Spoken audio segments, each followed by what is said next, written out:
નમસ્કાર, border news કચ્છમાં આપનું સ્વાગત છે.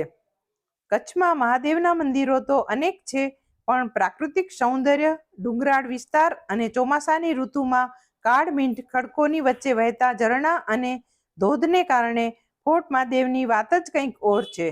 નખત્રાણાથી 15 કિલોમીટર અને રામપર રોહાથી માત્ર 3 કિલોમીટરના અંતરે નખત્રાણા અબડાસા તાલુકાની સરહદ પર આવેલ ફોર્ટ મહાદેવના દર્શન કરવા અને અહીંનું કુદરતી સૌંદર્ય માણવા શ્રાવણ મહિનામાં અહીં સારી ભીડભાડ રહે છે અને રવિવારની રજાના દિવસે તો મહેરામણ ઉમટે છે.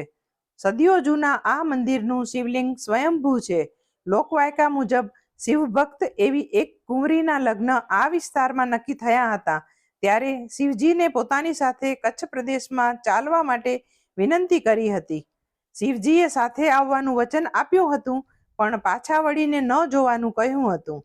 છતાં કુંવરીએ કુતૂહલપૂર્વક આ જગ્યાએ પાછું વળીને જોયું હતું, એટલે તે જગ્યાએ શિવજી રોકાઈ ગયા અને તે સ્થળ એટલે ફોર્ટ મહાદેવ.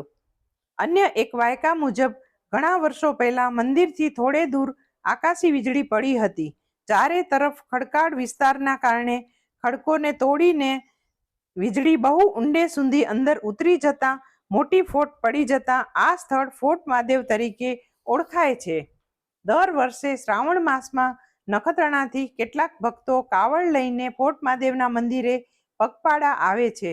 શ્રાવણ માસના સોમવારે અહીં 4 પ્રહરની પૂજા, સંતવાણી, રુદ્રી અને અમાસના સમૂહ પ્રસાદ કરવામાં આવે છે. સિદ્ધેશ્વર ફોર્ટ મહાદેવનું મંદિર જર્જરિત થઈ જતા તેનો જીર્ણોદ્ધાર કરવામાં આવ્યો છે અને તાજેતરમાં જ તેનો પુનઃ પ્રાણ પ્રતિષ્ઠા મહોત્સવ ધામધૂમથી ઉજવાયો હતો.